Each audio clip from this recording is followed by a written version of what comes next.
विजय तिलक, विजय तिलक, विजय तिलक, विजय तिलक, विजय तिलक, विजय तिलक, विजय तिलक, विजय तिलक, जनता का सुलगता साक्ष विजय तिलक, मांग रही अपना हक विजय तिलक, जवाब हर सवाल का विजय तिलक, हिसाब 5 साल का विजय तिलक, फैसले का समय चक्र वोट के लिए शपथ, जंग का ऐलान है, जीत का पैगाम है।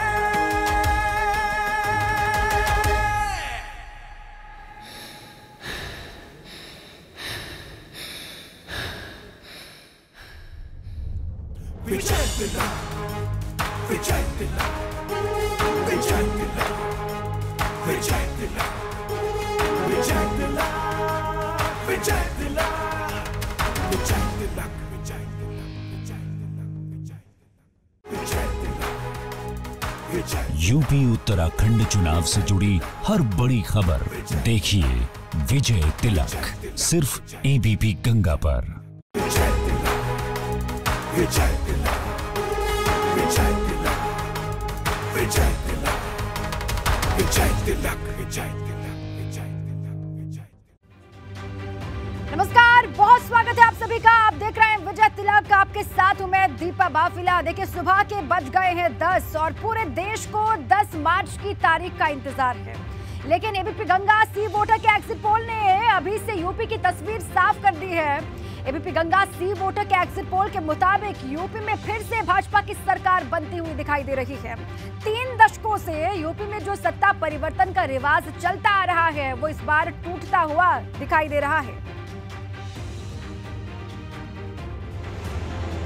देश के सबसे बड़े सूबे की सबसे बड़ी जंग में कौन जीतेगा? कौन लखनऊ की गद्दी पर काबिज होगा? किसके पास बहुमत का जादुई आंकड़ा होगा? कौन जनता की कसौटी पर खरा उतरेगा? इसका फैसला 10 मार्च को आएगा। लेकिन एबीपी सी वोटर के एग्जिट पोल में यूपी की तस्वीर साफ हो गई है। यह एग्जिट पोल यूपी की सभी 403 विधानसभा सीटों पर किया गया। भारतीय जनता पार्टी और उनके सहयोगी दलों को 228 से 244, समाजवादी पार्टी और उनके सहयोगी दलों को 132 से लेकर 148 तक, बीएसपी को 13 से 21, कांग्रेस को 4 से 8 और अन्य को 2 से 6 सीटें मिल सकती हैं। मतलब यूपी में एक बार फिर से भाजपा की सरकार बन रही है। एक बार फिर से पीएम मोदी और सीएम योगी की जोड़ी का जादू चलता नजर आ रहा है, क्योंकि यूपी में भाजपा और सपा के बीच कांटे की टक्कर नजर आ रही थी। लेकिन एग्जिट पोल के मुताबिक भाजपा बहुमत के आंकड़े से कहीं ज्यादा है। वहीं वोट प्रतिशत की बात करें तो भाजपा और उसके सहयोगी दलों को 40.5%, समाजवादी पार्टी और उसके सहयोगी दलों को 33.6%, बसपा को 16.7%, कांग्रेस को 5.2% और अन्य को 4% वोट मिल रहे हैं। यानी वोट प्रतिशत को देखें तो भाजपा 2017 से भी बेहतर करती दिखाई दे रही है। एग्जिट पोल के मुताबिक यूपी में पिछले 3 दशकों से सत्ता परिवर्तन की परंपरा इस बार टूटती नजर आ रही है। लेकिन यह एग्जिट पोल है। असल तस्वीर क्या होगी, ये 10 मार्च को साफ होगी जब नतीजे आएंगे। Bureau report, ABP Ganga. देखिए, 403 सीटों पर क्या होने जा रहा है, लगातार यही हम आपको बता रहे हैं। एग्जिट पोल के आंकड़े क्या कुछ कह रहे हैं, उसकी पल पल की जानकारी, हर एक जानकारी आपके सामने हम रख रहे हैं। देखिए, पश्चिम उत्तर प्रदेश की बात करते हैं। सबसे पहले यहाँ पर क्या होने जा रहा है, 136 सीटें, यहाँ पर 67 से 71 सीटें मिलने का अनुमान भाजपा को यहाँ पर दिखाई दे रहा है। और सपा गठबंधन की बात कीजिए, 59 से 63 सीटें सपा गठबंधन के खाते में जाती हुई दिखाई दे रही है। और इसके अलावा बसपा को भी देख लीजिए, यहाँ पर बसपा को 5 से 7 सीट मिलने का अनुमान है। और कांग्रेस को लेकर जानकारी ये एग्जिट पोल से है कि 0 से 1 सीट कांग्रेस को वेस्टर्न यूपी में मिल सकती है। और इसके अलावा 0 से 1 सीट अन्य के खाते में जाने का अनुमान है। ये अलग अलग पार्टियों के लिहाज से किस तरीके से यहाँ पर किसको कितनी सीटें मिल रही है। देखिए, पश्चिमी यूपी की बात हमने की, अब बात करते हैं अवध क्षेत्र की। यहाँ विधानसभा की 118 सीटें हैं। एबीपी गंगा सी वोटर के एग्जिट पोल में अवध रीजन में क्या हो रहा है देखिए। भाजपा को 77 से 81 सीटें मिलने का अनुमान यहाँ पर है। सपा गठबंधन को 33 से 37 सीटें मिल सकती है। बसपा को 2 से 4 सीट मिलने का अनुमान है और वहीं देखिए कांग्रेस को 1 से 2 सीट मिलने का अनुमान है और अन्य के खाते में 0 से 1 सीट जाने का अनुमान यहाँ पर है। ये अवध और पश्चिमी यूपी की बात हमने की। इसके बाद देखिए पूर्वांचल और बुंदेलखंड की बात भी हम आपको बताएंगे कि पूर्वांचल में क्या होने जा रहा है, किसको यहाँ पर बढ़त मिलती हुई दिखाई दे रही है, कौन जीत रहा है वो भी बताएंगे आपको। बुंदेलखंड का हाल क्या है वो भी आपको समझाएंगे। लेकिन अभी आपको यूपी इलेक्शन का एग्जिट पोल हम लगातार दिखा रहे हैं जिसमें भाजपा बहुमत पाती हुई दिखाई दे रही है। तो वहीं अब आपको बताते हैं कि 7 चरणों में हुए मतदान में कब कौन आगे रहा। यूपी में हुए 7 चरणों के चुनाव में भाजपा को सपा ने कई चरणों में कांटे की टक्कर दी है। देखिए हर चरण को विस्तार से बताती हमारी ये रिपोर्ट और उन्हीं चरणों का ये एग्जिट पोल।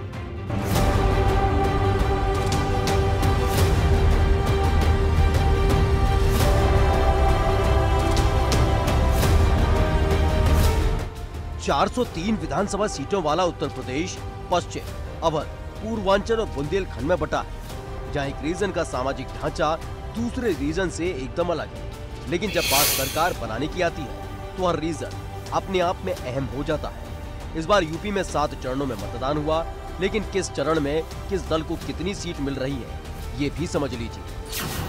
पहले चरण में कुल 58 सीटें हैं, जिसमें भारतीय जनता पार्टी और उनके सहयोगी दलों को 28 से 32, समाजवादी पार्टी और उनके सहयोगी दलों को 23 से 27, बसपा को 2 से 4, कांग्रेस को 0 से 1 और अन्य को 0 से 1 सीट मिल रही है। दूसरे चरण की बात करें तो दूसरे चरण में कुल 55 सीटें हैं, जिसमें भाजपा और उनके सहयोगी दलों को 23 से 27, समाजवादी पार्टी और उनके सहयोगी दलों को 26 से 30, बसपा को 1 से 3, कांग्रेस को 0 से 1 और अन्य को 0 से 1 सीट मिल रही है। मतलब दूसरे चरण में सपा भाजपा से आगे है। जबकि तीसरे चरण में कुल 59 सीटें हैं, जिसमें भाजपा और उनके सहयोगी दलों को 38 से 42 सीटें, सपा गठबंधन को 16 से 20 सीटें, बसपा को 0 से 2, कांग्रेस को 0 से 1 और अन्य को 0 से 1 सीट मिल रही है। यानी तीसरे चरण में भाजपा सपा से कहीं आगे है। वहीं चौथे चरण में कुल 59 सीटें हैं, जिसमें भारतीय जनता पार्टी और उनके सहयोगी दलों को 41 से 45, समाजवादी पार्टी और उनके सहयोगी दलों को 12 से 16, बसपा को 1 से 3, कांग्रेस को 0 से 1 और अन्य को 0 से 1 सीट मिल रही है। मतलब चौथे चरण में भी भाजपा को बढ़त है। जबकि पांचवें चरण में कुल 61 सीटें हैं, जिसमें भाजपा और उनके सहयोगी दलों को 39 से 43, समाजवादी पार्टी और उनके सहयोगी दलों को 14 से 18, बसपा को 0 से 1, कांग्रेस को 1 से 3 और अन्य को 1 से 3 सीटें मिल रही हैं। वहीं छठे चरण की अगर बात की जाए तो छठे चरण में कुल 57 सीटें हैं, जिसमें भाजपा और उनके सहयोगी दलों को 28 से 32, समाजवादी पार्टी और उनके गठबंधन के सहयोगियों को 18 से 22, बसपा को 3 से 5, कांग्रेस को 2 से 4 और अन्य को 0 से 1 सीट मिल रही है। और सातवें चरण की बात की जाए तो सातवें चरण में कुल 54 सीटें हैं, जिसमें भाजपा गठबंधन को 25 से 29, सपा गठबंधन को 17 से 21 और बसपा को 4 से 6, कांग्रेस को 0 से 3 और अन्य को 1 से 3 सीटें मिलती दिखाई दे रही हैं। मतलब दूसरे चरण को छोड़कर बाकी सब चरणों में भाजपा को बढ़त है और ये बढ़त का ही असर है कि सूबे में एक बार फिर से भाजपा की सरकार बनती नजर आ रही है। Bureau report, ABP Ganga. के चरण दर चरण क्या रहा है एग्जिट पोल में, वो पूरा आंकड़ा हमने आपके सामने रख दिया है। और अब बात करते हैं बुंदेलखंड की। यहाँ 19 विधानसभा की सीटें हैं, जिनमें बीपी गंगा और सी वोटर के हिसाब से भाजपा को देखिए जल्दी से बता रहे हैं आपको 14 से 18 सीटें मिलने का अनुमान है। 19 सीटें यहाँ पर है, 14 से 18 बीजेपी को मिलने का अनुमान। इसके अलावा सपा गठबंधन को 0 से 4 सीट मिलने का अनुमान है। और देखिए बसपा को 1 से 2 सीट यहाँ से मिल सकती है, ऐसी ये जानकारी मिल रही है एग्जिट पोल के अनुसार। और कांग्रेस को 0 से 1 सीट मिलने का अनुमान यहाँ पर है। और अन्य को लेकर भी जानकारी ये है, आपके स्क्रीन पर देखिए 0 से 1 सीट मिलने का अनुमान है यहाँ पर अन्य को भी। भाजपा के लिए यहाँ से भी अच्छी खबर है, 14 से 18 सीटें कुल 19 सीटों में से, और सपा गठबंधन को 0 से 4 यानी कि मैक्सिमम 4 सीटों से ही संतोष करना पड़ सकता है, ये एग्जिट पोल बता रहे हैं। बसपा को 1 से 2 सीट मिल सकता है, कांग्रेस को 0 से 1 सीट, और साथ ही अन्य को भी 0 से 1 सीट मिलने का अनुमान यहाँ पर है। और अब बात करते हैं पूर्वांचल की। देखिए, यूपी की सियासत का केंद्र पूर्वांचल, यहाँ की 130 सीटों का हाल क्या है, जल्दी से वो भी आपको बता दें। भाजपा को 70 से 74 सीटें मिलने का अनुमान है, 130 विधानसभा की सीटें यहाँ पर हैं, और भाजपा को देखिए 70 से 74 सीट मिलने का अनुमान है, और सपा गठबंधन को 40 से 44 सीट मिलने का अनुमान यहाँ पर दिखाई दे रहा है एग्जिट पोल के अनुसार। और आगे बढ़िए और बात करिए बसपा की, 6 से 8 सीट मिलने का अनुमान यहाँ पर बसपा को है। और इसके साथ साथ कांग्रेस के लिए क्या खबर है, देखिए कांग्रेस को 4 से 6 सीट मिलने का अनुमान यहाँ पर है। ये पूर्वांचल की हम बात कर रहे हैं, जबकि अन्य को 3 से 5 सीट मिलने का अनुमान है। तो पूर्वांचल से किसके लिए अच्छी खबर है, तो देखिए ये आंकड़े आपके सामने। भाजपा 70 से 74 सीट यहाँ से लेकर के जा रही है, कुल 130 सीटें यहाँ पर, और साथ ही सपा के लिए क्या खबर है, 40 से 44 सीटें सपा यहाँ पर ले सकती है, और इसके अलावा कांग्रेस 4 से 6 सीटें ले सकती है, 6 से 8 सीट बसपा और 3 से 5 सीटें अन्य खाते में जा सकती है। अब देखिए अलग अलग हिस्सों से लगातार जो जानकारी एग्जिट पोल के अनुसार है वो हम आपके सामने रख रहे हैं, और इसी को लेकर तमाम जो पॉलिटिशियन हैं, जो नेता हैं, वो किस तरीके से रिएक्ट कर रहे हैं, उनकी क्या प्रतिक्रिया है, वो भी आपको दिखाएंगे। देखिए एग्जिट पोल आने के बाद कहीं पर खुशी है तो कहीं पर निराशा है, लेकिन एग्जिट पोल में भाजपा को पूर्ण बहुमत मिलने की बात से भाजपा के नेताओं के चेहरों पर खुशी ही खुशी है। नेताओं का कहना है कि जनता ने फिर से यूपी में सरकार बनाने का मन बना लिया है। एग्जिट पोल है, आपने सबने दिखाया है, सभी चैनल्स दिखा रहे हैं, लेकिन एग्जैक्ट पोल जो 10 तारीख को आएगा, भारतीय जनता पार्टी 300 प्लस सीटें लेकर प्रचंड बहुमत की सरकार बनाएगी, क्योंकि हमने गांव गरीब, नौजवान, महिलाओं के सम्मान में और किसानों के लिए जो काम अभूतपूर्व हुए हैं आदरणीय योगी जी के नेतृत्व में, उन कामों पर मोहर लगाई है उत्तर प्रदेश की 24 करोड़ जनता ने, और हमें पूर्ण विश्वास है कि हम 300 प्लस सीटें लेकर प्रचंड बहुमत की सरकार उत्तर प्रदेश में बनाएंगे। कि भारतीय जनता पार्टी और गठबंधन की सरकार बनने वाली है, और फिर से जो 30 साल तक की जो एक रिकॉर्ड था उसको तोड़ा जा रहा है, और जो वहम में रहते थे या जिसको अंधविश्वास था वो कि गौतम बुद्ध नगर नहीं जाएंगे, नोएडा नहीं जाएंगे, आज वो सब एग्जिट पोल दिखाता है सब गलत था। और हमारा भी मानना है कि हम लोगों का जो रिजल्ट फाइनल आएगा 10 तारीख को, वो 300 का प्लस ही जाएगा। पहले ही से जब इलेक्शन शुरू हुआ था, उससे पहले ही पूरा देश जानता था कि डबल इंजन की सरकार के जो काम हुए हैं उत्तर प्रदेश में, उसके वजह से पूरी उत्तर प्रदेश की जनता ने मन बना लिया था कि भारतीय जनता पार्टी को ज्यादा सीटों से जिताकर फिर से स्थापित उत्तर प्रदेश में कर रहे हैं। एग्जिट पोल भी वही दिखाता।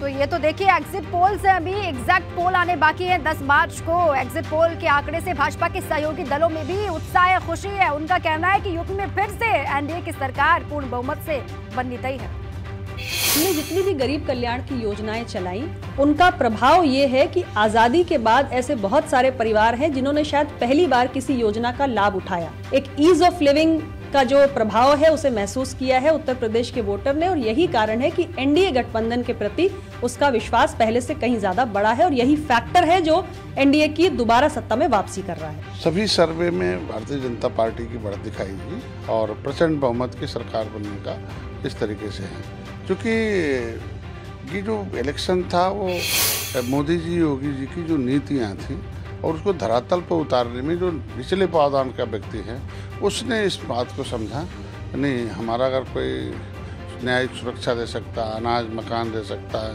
सीधे हमारे खाते में पैसा दे सकता है, हमारा इलाज करा सकता है, तो उसके साथ जनता हो गई। और जनता में सभी बिना भेदभाव के, क्योंकि पिछली सरकारें भेदभाव करती थी, और उसका और शासन प्रशासन में कितनी कुव्यवस्था थी, कितना गुंडागर्दी था, कितना क्या था, तो उसको देखकर जनता ने मन बनाया और एक प्रचंड बहुमत दिया।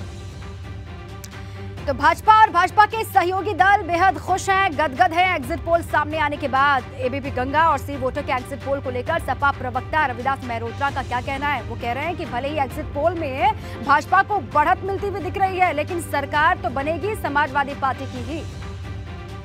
कई बार एग्जिट पोल ने जो आंकड़े दिखाए हैं वो गलत साबित हुए हैं।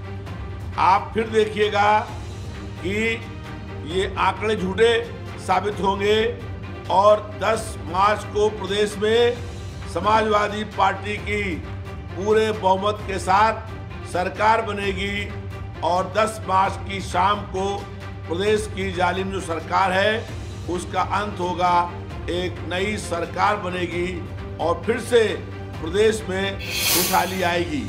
तो एग्जिट पोल्स के तमाम आंकड़ों के बीच में एक बड़ी खबर है लखनऊ से। लखनऊ में 85 पीठासीन और मतदान अधिकारियों पर एफआईआर दर्ज हुई है। जी हाँ, बड़ी जानकारी है। पोलिंग पार्टी रवाना होने के बाद लापता थे अधिकारी। मलिहाबाद विधानसभा क्षेत्र में लगाई गई थी ड्यूटी। मलिहाबाद विधानसभा के रिटर्निंग ऑफिसर्स ने दर्ज कराई है एफआईआर। ये बड़ी जानकारी आपके सामने हम रख रहे हैं। देखिए, 85 पीठासीन अधिकारी और मतदान अधिकारियों पर एफआईआर। पोलिंग पार्टी रवाना होने के बाद ये अधिकारी लापता थे और इसीलिए ये कार्रवाई होती हुई दिखाई दे रही है।